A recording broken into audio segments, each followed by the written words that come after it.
Hello students, welcome back to my channel.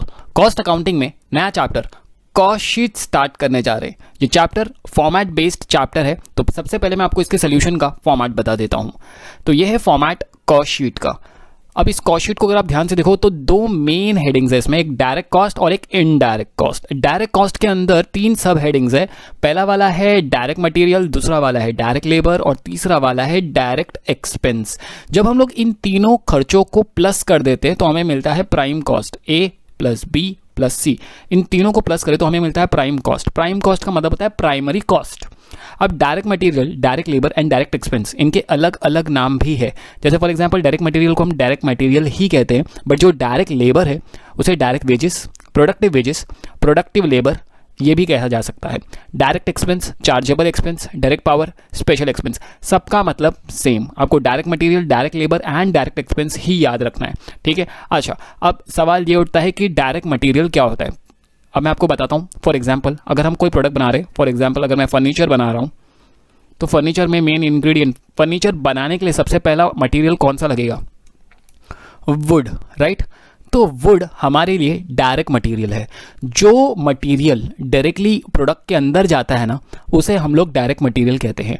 तो जो would का खर्चा मेरे लिए वो क्या होगा? डायरेक्ट मटेरियल, ठीक है। अब मैं आपको बताता हूँ वेजेस। वेजेस क्या होता है? जो हम लोग वर्कर को पे करते हैं, जिन्हें हम लेबर भी कहते हैं। अब लेबर है ना, दो टाइप के होते हैं, एक होता है डायरेक्ट और एक होता है इनडायरेक्ट। पता कैसे चलेगा कौन सा डायरेक्ट है कौन सा इनडायरेक्ट है? देखो, ये फर्नीचर बनाने के लिए मुझे एक वर्कर की ज़रूरत पड़ेगी, राइट। वो फर्नीचर को बनाएगा। तो सपोज मैंने एक फर्नीचर को बनाने के लिए एक वर्कर को हायर किया, और ऐसे ही मुझे 10 फर्नीचर बनाने, तो मैं 10 वर्कर को हायर करूंगा।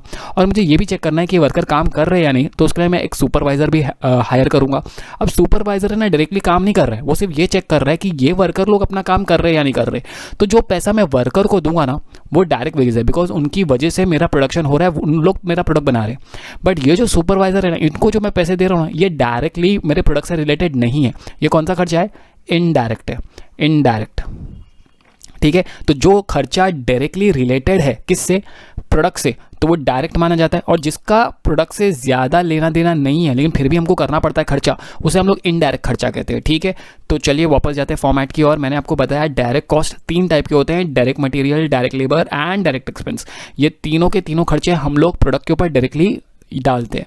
अब बात करते हैं आपके सेकेंड पार्ट की, विच इज़ इनडायरेक्ट कॉस्ट। अब इनडायरेक्ट कॉस्ट भी तीन है, factory overhead, office and administration, selling and distribution cost, ठीक है। इसे हम factory overhead, office and administration overhead, selling and distribution overhead भी बोल सकते हैं। तो डायरेक्ट मटेरियल में और direct labour and direct expense direct cost के अंदर आते हैं। Factory overhead, office and administration and selling and distribution overhead indirect cost के अंदर आते हैं। बट हर लेवल पे ना हमको टोटल करना पड़ता है। जैसे फॉर एग्जांपल मेरा डायरेक्ट मटेरियल था सपोज 10, सपोज मुझे क्वेश्चन में डायरेक्ट लेबर दिया था 10 एंड डायरेक्ट एक्सपेंस दिया था 10, तो 30, ये जो 30 आया, ये क्या मेरा? यह है मेरा प्राइम कॉस्ट। अब ये सारे खर्चों का लिस्ट बना रहे हैं हम लोग कि इसमें से डायरेक्टली प्रोडक्शन में कितना खर्चा होता है एंड कितना जो खर्चा ना जो प्रोडक्शन से रिलेटेड नहीं है, जो इनडायरेक्ट है। जैसे फॉर एग्जांपल फैक्ट्री का मैं लिखता हूँ 5, तो मुझे फिर से टोटल करना पड़ेगा। अब जब फैक्ट्री का हम टोटल करते हैं ना, तो उसे हम लोग बोलते हैं फैक्ट्री कॉस्ट, या फिर इसे हम लोग वर्क्स कॉस्ट भी बोल सकते हैं, ठीक है। फैक्ट्री के टोटल करके जब हम लोग उसे, जैसे फॉर एग्जांपल मैंने फैक्ट्री के सारे खर्चों का टोटल किया, फैक्ट्री से रिलेटेड खर्चे बहुत सारे होते हैं, सपोज वो 5 आया, और जब मैं इसका टोटल करूँगा तो सपोज आ रहा है 35। तो ये जो प्राइम कॉस्ट में मैंने फैक्ट्री के खर्चे जोड़ दिए, उसके बाद जो टोटल आता है ना, उसे हम लोग क्या बोलते हैं? फैक्ट्री कॉस्ट या वर्क्स कॉस्ट। उसी तरीके से कई सारे खर्चे ऐसे भी होते हैं जो ऑफिस से रिलेटेड होते हैं। तो सपोज वो भी 5 है, तो मैं फिर से टोटल कर दूंगा ऑफिस के टोटल के बाद, तो आ रहा है 40। अब ये जो खर्चा आ रहा है ना, इसे हम लोग बोलते हैं cost of production. Cost of production याद रखो, कॉस्ट ऑफ गुड्स सोल्ड नहीं। कॉस्ट ऑफ गुड्स सोल्ड जब हम लोग इसका टाइप 2 करेंगे ना, तब यूज में आएगा। तो ये याद रखना, जब फैक्ट्री का टोटल ऐड करते हैं उसके बाद टोटल करते हैं तो फैक्ट्री कॉस्ट, ऑफिस का टोटल करके ऐड अप करते हैं तो कॉस्ट ऑफ प्रोडक्शन। उसी तरीके से कुछ खर्चे सेल्स से रिलेटेड होते हैं, तो जब उसका टोटल करेंगे, सपोज आया 5, और उसके बाद फिर से उसका टोटल करेंगे, तो हमें मिलता है कॉस्ट ऑफ सेल्स। क्या मिलता है? Cost of sales. तो फैक्ट्री के लेवल पे टोटल करेंगे तो फैक्ट्री कॉस्ट, ऑफिस के लेवल पे टोटल करेंगे तो कॉस्ट ऑफ प्रोडक्शन, एंड जब सेल्स से रिलेटेड सेलिंग एंड डिस्ट्रीब्यूशन पे जब हम टोटल करते हैं तो उसे क्या कहते हैं? Cost of sales. ठीक है, अब ये तो थी बात हमारे कॉस्ट शीट के फॉर्मेट की। अब पहले तो मैं यहाँ से ये सारी चीज़ें हटा दूँ ताकि आप लोग फॉर्मेट कॉपी पेस्ट करके याद कर सको, ये हमारा फॉर्मेट है। अब बात आती है कि सर हमको कैसे पता चलेगा कौन सा खर्चा फैक्ट्री से रिलेटेड है, कौन सा खर्चा ऑफिस से रिलेटेड है, कौन सा खर्चा सेल्स से रिलेटेड है। तो टेंशन लेने की ज़रूरत नहीं है, उसके लिए मैंने यहाँ पर एक क्लासिफिकेशन करके रखा हुआ है। जैसे फॉर एग्जाम्पल जो खर्चे फैक्ट्री से रिलेटेड है, for example factory rent, indirect wages. अभी मैंने आपको एग्जांपल दिया था सुपरवाइजर का, उसका जो लेबर है वो इनडायरेक्ट था, तो उसको हम लोग डायरेक्ट में तो नहीं लिखते, तो कहीं ना कहीं तो लिखना पड़ता है। तो कहाँ लिखते हैं? फैक्ट्री के अंदर। इनडायरेक्ट मटेरियल, जैसे डायरेक्ट मटेरियल वुड यूज होता है, वैसे ही कुछ इनडायरेक्ट मटेरियल भी यूज होते हैं जो प्रोडक्ट पे डायरेक्टली यूज नहीं में आते, तो वो सारे इनडायरेक्ट मटेरियल फैक्ट्री के अंदर जाते हैं। Power and fuel, motive power, heating and lighting, ये सारे खर्चे फैक्ट्री से रिलेटेड है। तो जब हम लोग एग्जाम्पल सॉल्व करें ना तो क्वेश्चन में ये सब दिया रहेगा, आपको मार्किंग करनी पड़ेगी। जैसे 12th स्टैंडर्ड में फाइनल अकाउंट में मार्किंग नहीं करते थे, ट्रेडिंग का रहता तो टी, प्रॉफिट एंड लॉस रहता तो पी लिख देते थे, वैसे ही आप लोग लिखोगे एफ। अगर ऑफिस का रहेगा तो लिख देंगे ओ। ये जितने भी खर्चे दिए हैं हमने, ये सारे खर्चे किससे रिलेटेड है? ऑफिस से रिलेटेड है। एम्प्लॉयज़ को देते हैं सैलरीज, और एम्प्लॉयज़ लोग कहाँ होते हैं? ऑफिस में। Printing and stationery, rent, directors लोग कहाँ होते हैं? ऑफिस में। इंश्योरेंस एम्प्लॉयज़ का निकालते हैं, एम्प्लॉयज़ लोग कहाँ होते हैं? ऑफिस में। तो ये सारे खर्चे ऑफिस से रिलेटेड है। एंड देन फिर लास्ट में आता है जो खर्चे सेल्स से रिलेटेड है, जैसे commission, selling expense, carriage outward, showroom expense. देखिए लिस्ट बहुत लंबी है, सबको याद रखना पॉसिबल नहीं है, बट अगर हम लोग ये लॉजिक लगा लेना कि खर्चा जो रिलेटेड है फैक्ट्री से वो फैक्ट्री में जाएगा, खर्चा जो रिलेटेड है ऑफिस से वो ऑफिस में जाएगा, और खर्चा जो सेल्स से रिलेटेड है वो सेलिंग एंड डिस्ट्रीब्यूशन के अंदर जाएगा। राइट, तो एक बार आगे बढ़ने से पहले फिर एक बार मैं आपको बता दूं, हमारा ये जो सोल्यूशन का फॉर्मेट है वो कितने पार्ट में डिवाइडेड है? 2 पार्ट में। एक खर्चा है डायरेक्ट, एक खर्चा है इनडायरेक्ट। डायरेक्ट खर्चे को कम नहीं किया जा सकता, ठीक है। तो डायरेक्ट कॉस्ट के अंदर क्या क्या आता है? Direct material, direct labour, direct expense. जब इन तीनों को हम लोग प्लस करते हैं तो क्या मिलता है? Prime cost.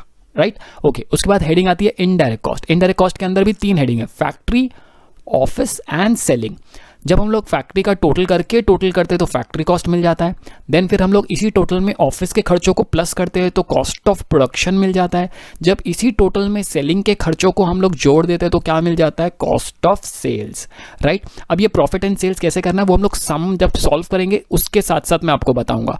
बट अब हम लोग को समझने वाली बात क्या है कि ये कॉस्ट शीट प्रिपेयर क्यों करते हैं? कुछ रीजन होगा कॉस्ट शीट प्रिपेयर करने का। हाँ, अब देखो जब हम लोग कॉस्ट शीट प्रिपेयर करते हैं ना तो ऑर्गेनाइजेशन को, कंपनी को ये पता चल जाता है कि कौन से लेवल पे कितना खर्चा हो रहा है। जैसे फॉर एग्जांपल मेरा प्राइम कॉस्ट कितना आ रहा है, फैक्ट्री का टोटल खर्चा कितना आ रहा है, कहीं फैक्ट्री में ज्यादा खर्चा तो नहीं हो रहा है, ऑफिस में टोटल खर्चा कितना आ रहा है, कहीं मैं ऑफिस में ज्यादा खर्चा तो नहीं कर रहा हूं, या सेलिंग में कहीं ऐसा तो नहीं कि बनाकर बेचने में जो सेलिंग का कॉस्ट है वो तो नहीं ज्यादा है, एडवर्टाइजिंग ज्यादा तो नहीं कर रहा मैं, उस पर खर्चा ज्यादा तो नहीं हो रहा है। तो इस तरीके से ना क्लासिफिकेशन हो जाता है कि कौन से लेवल पे कितना कितना कॉस्ट ऐड होते जा रहा है, ताकि अगर मुझे कहीं पे कॉस्ट कंट्रोल करना हो तो मुझे पता चल जाए कि कहाँ से कम कर सकते हैं हम खर्चे। राइट, तो ये था मतलब कॉस्ट शीट का। बट सम करना बहुत सिंपल है, अगर आपको फॉर्मेट आता है तो फॉर्मेट याद होना जरूरी है। एंड आपको ये याद होना चाहिए कि किसके अंदर कौन सी चीज जाती है, फैक्ट्री के अंदर कौन सी चीज़ें जाती है, ऑफिस के अंदर कौन सी चीज़ें जाती है, एंड सेलिंग के अंदर कौन सी चीज़ें जाती है। वैसे कई सारी ऐसी चीज़ें भी हैं जो थोड़ा थोड़ा, जैसे फॉर एग्जांपल अगर मैं बात करूं, आपको एग्जांपल दूं तो देखिए डायरेक्टर फीस यहाँ भी है और यहाँ पर भी है।